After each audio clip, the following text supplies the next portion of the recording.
Bonjour à vous tous. Salut à toi personnellement qui prend à cœur d'étudier non seulement d'une façon large la parole de Dieu, le plan de Dieu, mais plus spécifiquement ce que Dieu veut de ta vie à toi. C'est le projet de cette série, L'être vrai.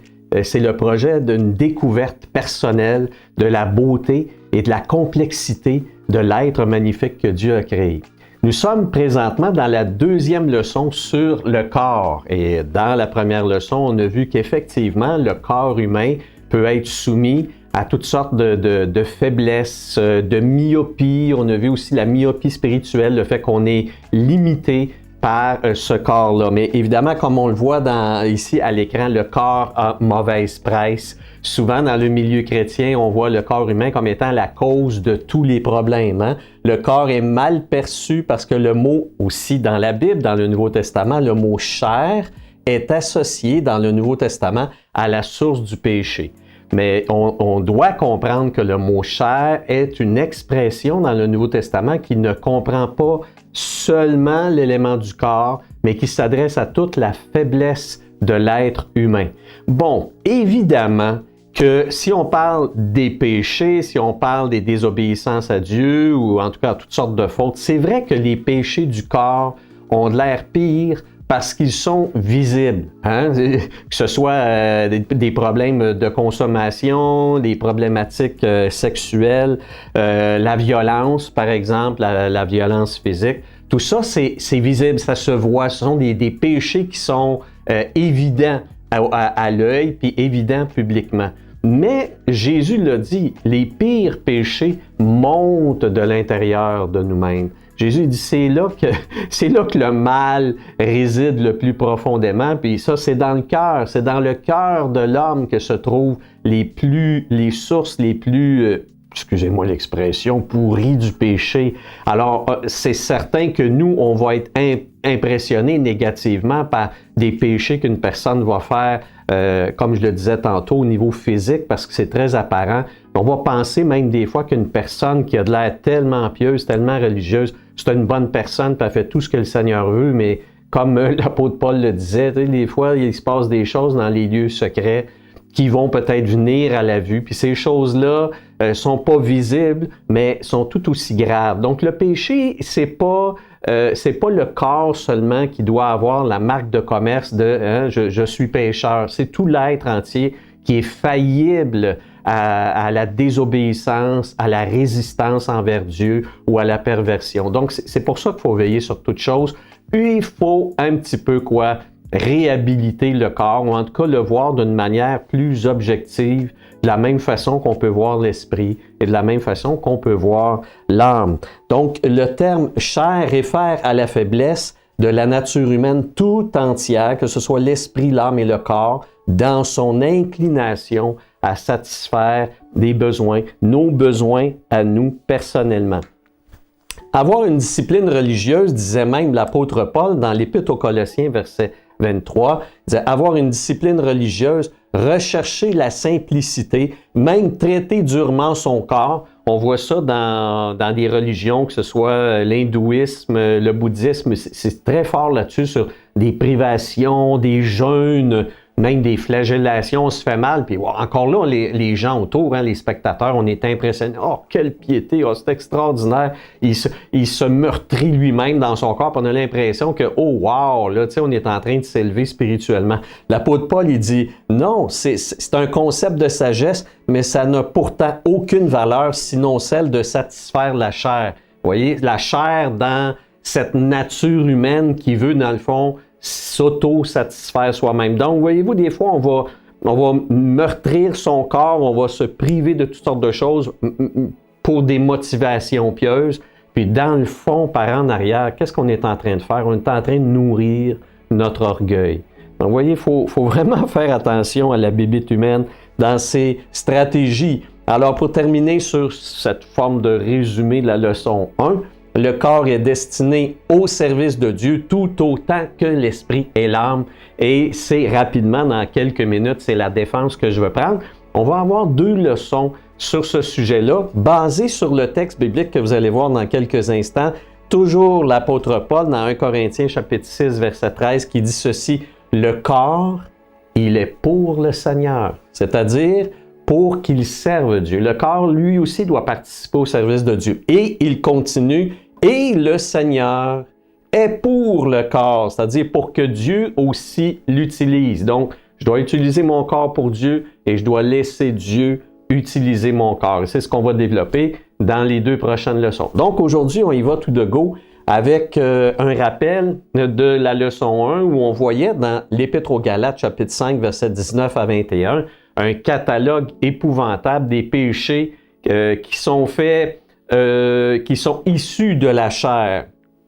Et ce qu'on voyait donc dans cette liste-là, j'en avais 15, 16, 17, donc beaucoup, que j'avais regroupé. Tiens, je peux revenir rapidement sur ces feuilles-là, mais je ne vais pas m'étendre. On voyait des péchés sexuels, des péchés au niveau spirituel, etc. Et ce qu'on voit en gros, c'est que la chair, ce qu'elle veut, c'est se satisfaire, se servir. On veut exercer des pouvoirs. On veut se faire nous-mêmes juges des autres, donc d'où les querelles, les disputes, etc. Ça, en gros, on pourrait regrouper ça sous le vocable de l'égotisme. J'ai pas dit égoïsme, là. J'ai dit égotisme. Je me dis, bon, c'est quoi encore cette affaire-là? Alors, l'égotisme, c'est pas l'égoïsme dans le sens où l'égoïsme, là, c'est penser juste à soi-même. C'est la fermeture aux autres. Hein, je suis fermé aux autres, je pense juste à moi. Et puis bon, il y a comme un mur que j'érige autour de moi, là, puis c'est moi, je suis mon Dieu, puis je me sers moi-même. Tandis que l'égotisme, ça vise essentiellement le développement personnel, écoutez bien, le bonheur du moi et l'accent sur mes droits. On peut œuvrer auprès des gens ou avec les gens, mais c'est quand même pour se prioriser. Donc, oui, c'est un petit peu, c'est vicieux un peu, dans le sens où par égotisme, on peut faire de bonnes œuvres, mais au bout du compte, pour qui les fait-on véritablement, sinon que pour une valorisation de soi-même. Et là, je voudrais faire un petit éditorial ici. Moi, je vois, comme vous le voyez aussi des fois sur le web, là, des personnes qui veulent se montrer généreuses et puis elles se filment, là, que ce soit peu importe sur Instagram ou Facebook, etc. Là, bon, c'est correct de faire du bien. On ne peut pas être contre la vertu, là, mais quand on montre ces bonnes œuvres comme ça via le web, là, quand on est là en train de se filmer, en train de faire du bien à quelqu'un, puis regarde, j'y donne ceci, puis j'arrive à la caisse, ça manque d'argent, puis regarde, j'y ai donné de l'argent, ou tu sais, bon, on est des bons chrétiens, puis regarde, nous autres, on est généreux, etc. Qu'est-ce qu'on est en train de faire? Bon, on est en train de faire du bien, mais qui est au bénéfice, au bout du compte, de ces belles œuvres-là, si je les expose ainsi publiquement, voire maintenant, je les diffuse sur le web pour que la terre entière le voit? Qui est au bénéfice au bout du compte de ça? C'est ma chair, c'est ma nature, c'est mon orgueil, c'est tout ça. Et ça, c'est pas bien. D'ailleurs, Jésus en parlait, il disait, écoute, il y a une vieille dame là, qui, elle, va donner une petite pièce d'argent, puis elle le fait, puis elle a honte un peu, puis elle le fait en cachette. Jésus la voit, puis dit, ça, c'est bien. Puis il y en a un autre qui, lui, donne et donne abondamment, puis il fait sonner des trompettes pour que tout le monde voit combien il est généreux, puis il dit, lui, il a eu sa récompense déjà, il l'a eu par les hommes. Elle, cette vieille dame qui a fait ça en privé, même dans un sentiment presque de honte, parce qu'elle ne pouvait pas donner beaucoup, puis elle ne voulait pas de toute façon faire savoir combien elle donnait, Jésus dit, elle a une grande récompense dans les cieux. Alors, vous voyez, c'est ça l'égotisme. L'égotisme, c'est que tu peux faire du bien, mais tu le fais au bout du compte, pour recevoir de ça une forme de valorisation auprès des gens. Puis ça n'a pas d'allure. Alors, vous allez dire, où est-ce qu'il s'en va avec ça, avec la notion du corps? Bien, quand on reste dans l'Épître aux Galates, on trouve dans le texte qui va suivre de cet enseignement qu'il apporte à l'Église, il leur dit, « Par amour, faites-vous serviteurs des autres, car toute la loi de Dieu est accomplie dans une seule parole, tu aimeras ton prochain comme toi-même. Faites aux autres, disait Jésus, tout ce que vous voudriez qu'on fasse pour vous. C'est ça, toute la loi et les prophètes. » Et je poursuis avec l'autre texte qui est toujours dans Galates, où Paul parle du fruit de l'esprit. Le fruit de l'esprit est amour sacrificiel. Je mets amour sacrificiel, vous allez dire, mais j'ai pas ça dans mon Nouveau Testament, c'est marqué amour. Agapéo.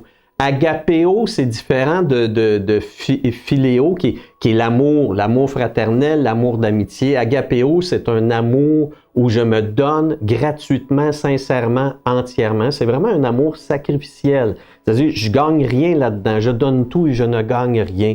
c'est l'amour sacrificiel, réjouissance, patience, bonté, faveur, fidélité, douceur, puis surtout maîtrise de soi. Et j'aime cette cerise-là sur le Sunday ici qui veut dire dans le fond que tout ce bien-là que je fais, c'est un bien qui est altruiste, c'est pour les autres. Tout le bien que je fais, c'est un bien qui est gratuit, c'est un bien qui fait en sorte que quand même je maintiens mon âme, je maintiens mon esprit, je maintiens mon corps dans l'humilité du serviteur.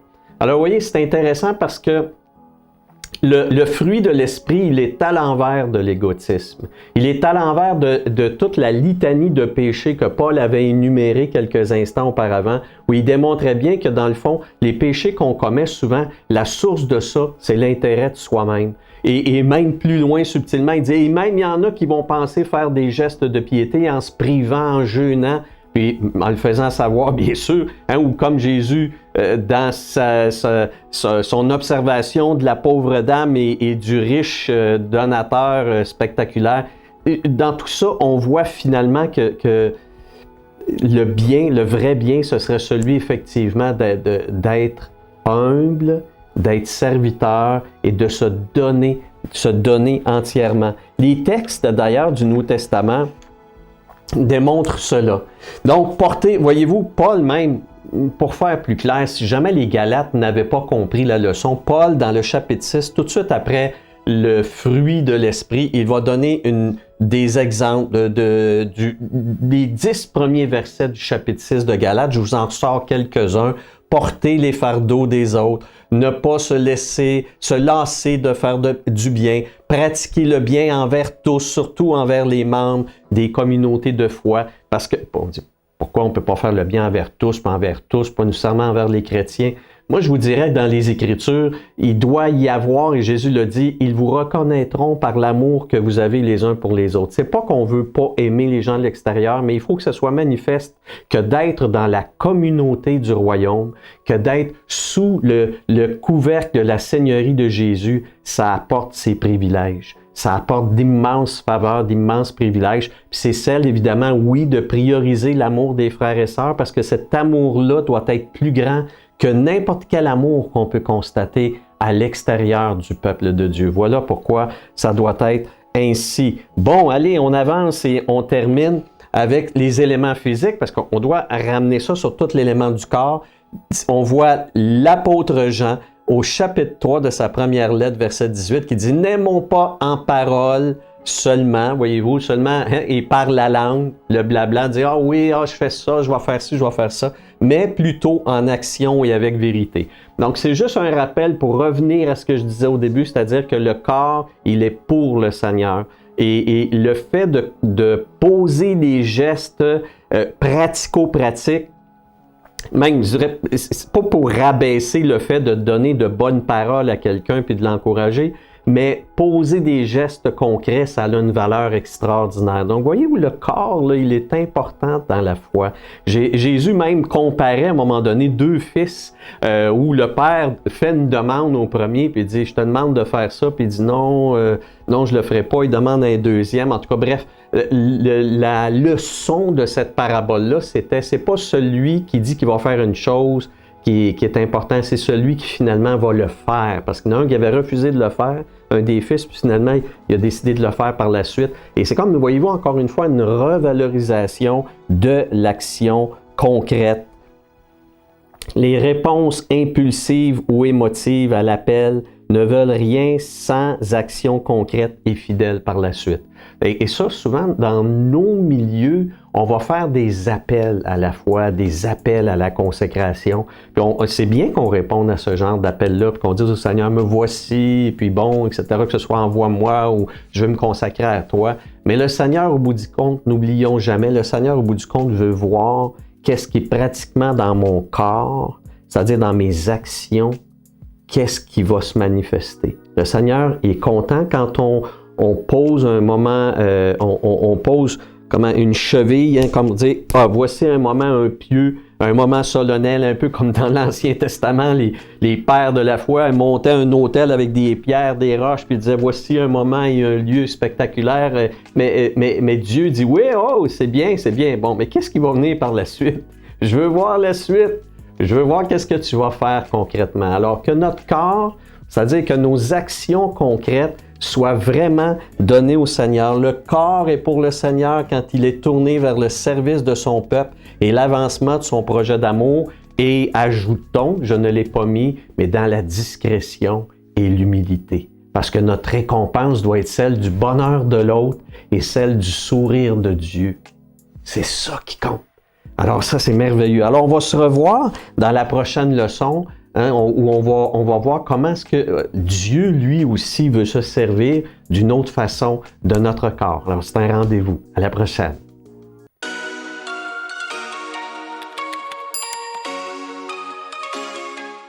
Oui, je te connais, je vois ton cœur qui me cherche. Peu importe où tu vas.